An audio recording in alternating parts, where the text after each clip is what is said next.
Casual. Oferecimento Iguatemi Campinas. Tudo em moda, cultura, gastronomia, entretenimento e tecnologia. Galeria Shopping. O shopping que inspira a moda.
Olá, tudo bem? Prazer em estar com você novamente. Muito obrigado por me receber na sua casa. Olha, eu hoje tenho um caríssimo amigo que é meu convidado especial, que é o desembargador Renato Burato. O doutor Renato foi desembargador da Justiça do Trabalho e lá militou durante muitos anos. Nós vamos conversar um pouquinho sobre toda a engrenagem desse segmento da Justiça do Trabalho. E saber também itens que interessam a você, naturalmente. Venha comigo que nós vamos conversar sobre isso com esse ilustre convidado. Muito obrigado por ter vindo. Eu que agradeço, Almir, o convite. Estou muito feliz de estar aqui e agradeço especialmente a você, que eu conheço há tantos anos, e estou à sua disposição. E eu é que agradeço. Agora aposentado. Aposentado. E como é essa diferença de postura, de vida? Como é que está se sentindo? Um homem tão ativo, tão atuante como... Eu posso lhe dar de você. Claro, Almir. Almir, para mim, veja bem, eu tive uma carreira só no tribunal. Porque eu tomei posse em 1998 através de um preceito constitucional que é o 5º Constitucional. O que é o 5º Constitucional? O 5º Constitucional prevê na Constituição que 1/5 dos juízes, desembargadores, tribunais regionais superiores e do Supremo não, é outra história. Eles devem ser oriundos da advocacia ou do Ministério Público. No meu caso específico, a Justiça Federal, a Justiça do Trabalho, tem que ter 10 anos, no mínimo, de exercício de advocacia, tem que, enfim, alguns requisitos. E eu, então, após a morte de meu irmão, Jaime, meu querido e saudoso amigo. Um grande, para mim, um homem fantástico. Inesquecível. Que também era advogado. Sim, se não tivesse morrido, eu absolutamente não viraria juiz. Eu já estaria com ele até hoje. Pois bem, quando abro uma vaga no tribunal e eu, como postulei essa vaga, através de uma seleção feita pela Ordem dos Advogados do Brasil. Então os candidatos vão lá, eles se inscrevem, né? E o que acontece? A OAB escolhe 6 nomes de todos os inscritos, a OAB sabatina todos os candidatos, escolhe 6 nomes e envia para o tribunal onde existe uma vaga destinada ao 5º Constitucional. No meu caso, como Justiça Federal, seria um cargo que seria provido através de decreto do Presidente da República. Muito bem. Então, a OAB envia ao tribunal esses 6 nomes. O tribunal, através também de uma sabatina no pleno, o pleno escolhe 3 nomes e envia para Brasília.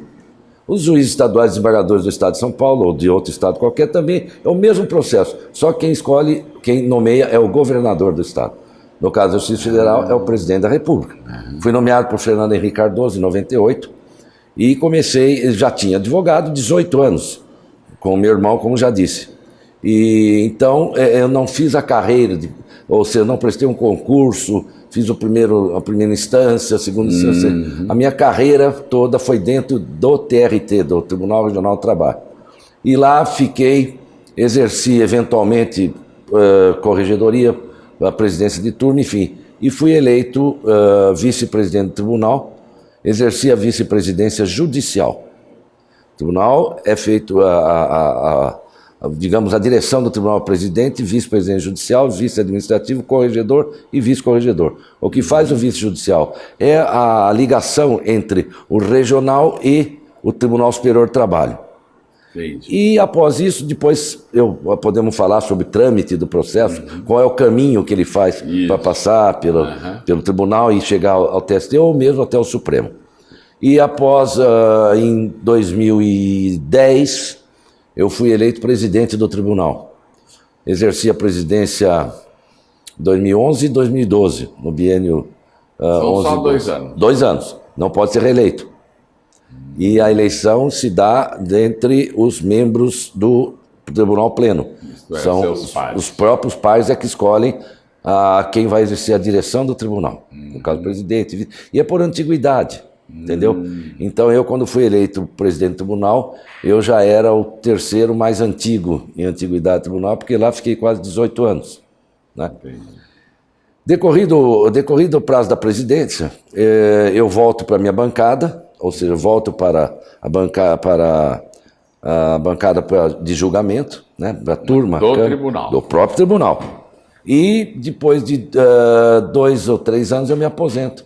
Eu reuni todos os requisitos, os pressupostos para aposentadoria, me aposentei, porque depois que você exerce a presidência do tribunal, fica uma coisa... Pois é. Não é? Então é o Tribunal de Campinas, especialmente, é o segundo tribunal do país. Aliás, eu vou fazer uma pergunta que cabe em todas as instâncias. Eu acho que um homem ou uma mulher, enfim, um ser humano, que chega ao mais alto cargo hierárquico de qualquer segmento social, não importa qual, eu acho que ele deveria ter eu não diria a dignidade, porque não é ser indigno fazer ao contrário, mas ter a elegância de não mais ser alguma coisa ou tentar ser alguma coisa inferior a esse cargo já ocupado por ele. Vou citar por quê. Por quê? Porque um homem que foi presidente, por exemplo, do país, volta para a política para ser um deputado, ou um senador, ou um governador do estado, que hierarquicamente é inferior à presidência que ele exerceu. Claro. E eu não acho isso muito interessante. Eu acho que ele perde um pouco dessa postura. Ele deve sair lá do seu cargo e ponto, encerra por ali. Você concorda comigo? Eu concordo, sim. Como fez Fernando Henrique Cardoso. Exatamente. Saiu... Não é que eu concordo com o Fernando Henrique em todos os seus... em todas as suas tomadas de posição. Claro, nada a ver. Claro. Mas, pelo menos, ele não saiu depois, como saiu o presidente Lula, que ser ministro, que ser aquilo, a Dilma, que foi candidata a senadora, vai sair. Eu acho que não tem nenhum demérito, tem todo o direito de fazer o que quiser. Mas você não acha que deveria... Chegou ao topo da carreira? Eu concordo plenamente com você. Isso são peculiaridades, são particularidades dos poderes. Legislativo, executivo. Já no judiciário, não existe isso. O sujeito que exerce a presidência do tribunal, ele não pode mais se candidatar a vice-presidente ou se candidatar a corregedor do tribunal. Por isso que eu fiz essa comparação. Então, quer dizer, por que eu não saí logo depois de ter exercido a presidência? Porque eu tinha que implementar mais 2 anos, ou 2 anos e meio, para ter direito à aposentadoria. Lógico. Ter direito à aposentadoria depois de exercer, digamos, como operador do direito. Hoje já faz 39 anos que eu me formei. O ano que vem vai fazer 40 anos de formado. Não é? Então, e eu este ano faço 40 anos de colunismo em Campinas. Opa, vamos fazer uma festa conjunta. Nós vamos fazer a festa agora, dia 8 de outubro, na Hípica. 40 anos. Eu me gabo de ter sido o único ter ficado 40 anos na ativa. Entendeu? Porque eu comecei em 1978... no Jornal da Cidade, de Orlindo Marçal Oliveira do Vale. Orlindo Marçal. E foi o primeiro, 1978, e chego a 2018 no Correio Popular. Então, isso é uma coisa que me orgulha muito de estar na ativa com 40 anos. Sim, então, estamos festejando não podemos parar nunca, não podemos parar nunca. Isso é que me move. Eu exerci, digamos, metade, porque eu exerci 18 anos de advocacia, 18 quase no tribunal, e já estou há 3, um pouquinho mais de advocacia, porque eu já estou há 3, tendo cumprido a chamada quarentena. Isso, que não podia exercer a bancada. O juiz que se aposenta, ele não pode, pela Constituição, durante 3 anos, exercer, ou seja, exercer advocacia naquele órgão que atuou. Entretanto, a OAB, o Conselho Nacional, Conselho Federal da OAB, editou uma resolução que, até moralizador, eu até concordei com isso, ele, em 3 anos ele não pode exercer advocacia na jurisdição. Ora bem, a minha jurisdição era todo o estado de São Paulo, porque o TRT da 15ª região é o 2º tribunal do país e abrange 595 municípios, 20 milhões de jurisdicionados. Então, e pior ainda, se eu me associasse a algum escritório de advocacia, todos estariam contaminados pela minha quarentena, pela resolução da OAB. Isso é bom? É bom. Eu acho que é saudável, porque queira ou não, ou bem ou mal, ao me aposentar, eu não deixo de ter amigos dentro do tribunal. Certamente. Isso, obviamente, não vai influenciar em absolutamente nada com relação a processos. Tanto é que hoje eu estou exercendo plenamente a advocacia, cumprido desde março a minha quarentena, e essa semana estive lá para despachar com agenda um processo com um ex-colega meu. Estive lá, mas tive que marcar na agenda, faço questão disso. Lógico. Manter esse respeito, porque hoje eu sou um advogado, embora um juiz aposentado. E isso... você não se aposenta como desembargador? Desembargador, sim. Perdão. Não, eu falo juiz porque, gozado, no Brasil existe, né, juiz, desembargador, ministro. Já nos Estados Unidos todos são juízes. O juiz da Suprema Corte. É diferente. Então é mais um cargo honorífico, vamos dizer assim, no Brasil. Falando nisso, por que é que os trâmites dos processos na Justiça do Trabalho são tão morosos? Na Justiça em geral, mas na sua, que é a Justiça do Trabalho. A Justiça brasileira sofre disso. Por quê? Porque o brasileiro em si, eu digo que eu costumo dizer que ele é muito beligerante. Agora, não. Existe agora câmaras de conciliação, enfim. Precisava ter mais conciliação, ou seja, resolver os processos antes de chegar em juízo. Hoje, já se pode, por exemplo, fazer um acordo pela nova legislação, pela Lei 13.000, um acordo e ser homologado, um acordo extrajudicial, e homologar tão somente no juízo. Então, o que acontece? O Tribunal de Campinas, como exemplo, que é onde eu atuei, né? Cada desembargador recebia em média de 15 a 20 processos de recurso por dia. Nossa. Isso é um absurdo, não consegue dar conta daquilo. Então, o que acontece? Obviamente tem... a Justiça do Trabalho foi uma das precursoras aí no processo judicial eletrônico. Aliás, que eu tive a honra de implantar na 15ª região, na cidade de Piedade. Foi onde nasceu o PJE, que é o processo judicial eletrônico, na 15ª região, no TRT 15. Eu implantei em Piedade, juntamente com o ministro João Orestes Dallazen, que era o ministro-presidente do TST. Né?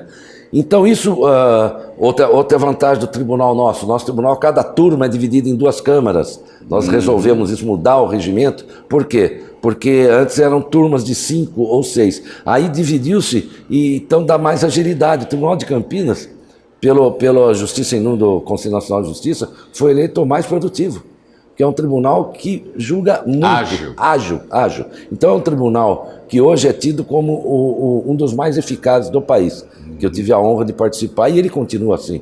Existem vários, todos os desembargadores que estão lá são muito operosos, mas é uma coisa absurda o que se ajuiza de ação trabalhista. Pra você ter uma ideia, no Japão a média é 1.500 processos por ano.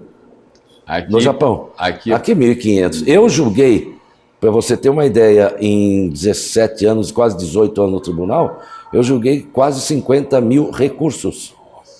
É muita coisa. É muita coisa. É por isso. Então. Agora, para se resolver isso, Burato, o que seria necessário? Precisaria haver uma reforma processual e muito recurso. Um processo ele tem 19 recursos, se for considerado tudo. Então é muito recurso, o sujeito recorre, o que aliás, é dever de ofício do advogado. Mas os recursos são, muitos deles, protelatórios, para ganhar tempo. Entendeu? Isso, que vai adiante. Então é muito recurso. Precisava, por exemplo, enxugar o sistema recursal. Mas aí seria que fazer uma reforma judicial? Não, eu já há muito judicial tempo que se falo, diz? não, eu há muito tempo digo que o Brasil já passou do tempo de ter um código processual do trabalho.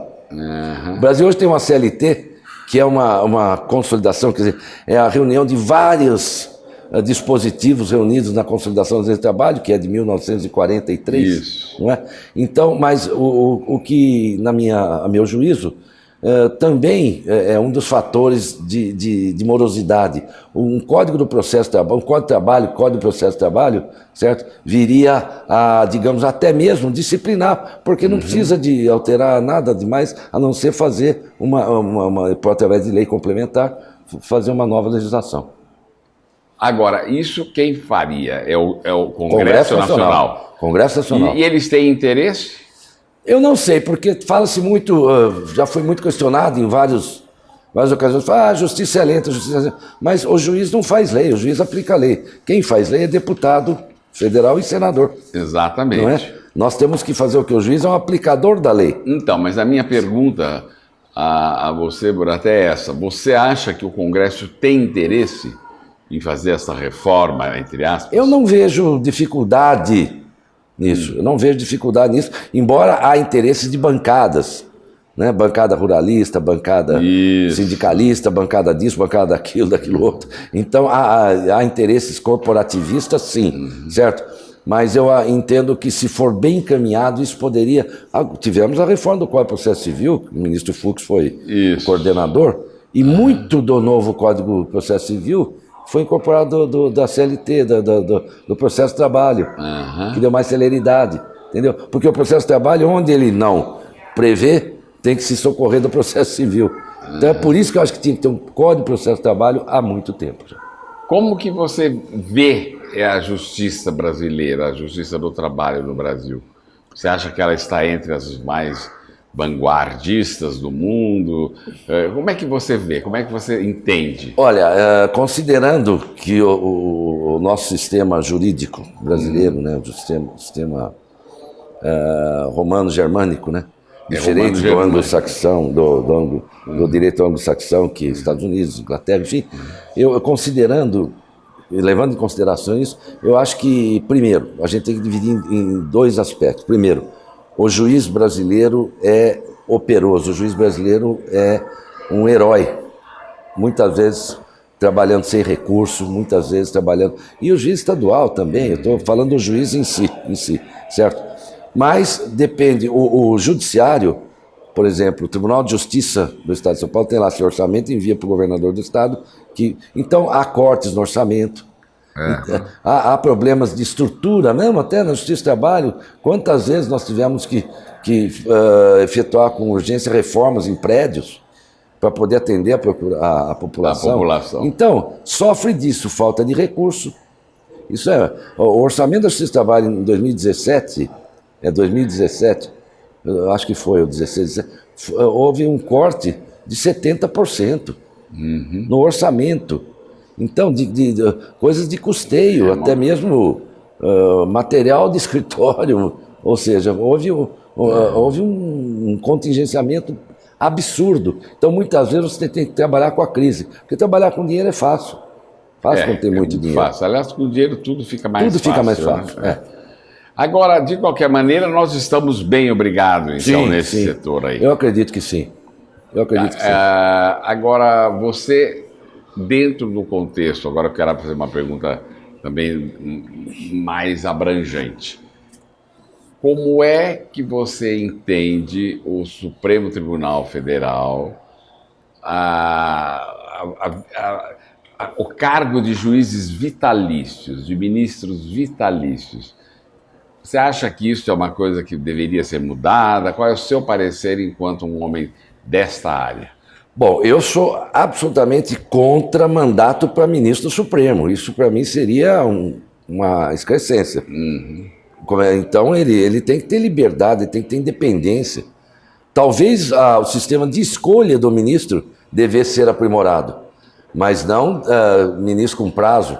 Nos Estados Unidos, nós temos... Eu gosto de citar sempre os Estados Unidos. Né? Nos Estados Unidos, nós temos... É um exemplo de democracia, sim, né? Democracia. Nós temos lá juízes da Suprema Corte com mais de 80 anos de idade. Exatamente, exatamente. E aqui, então, tem a chamada aposentadoria 75. compulsória.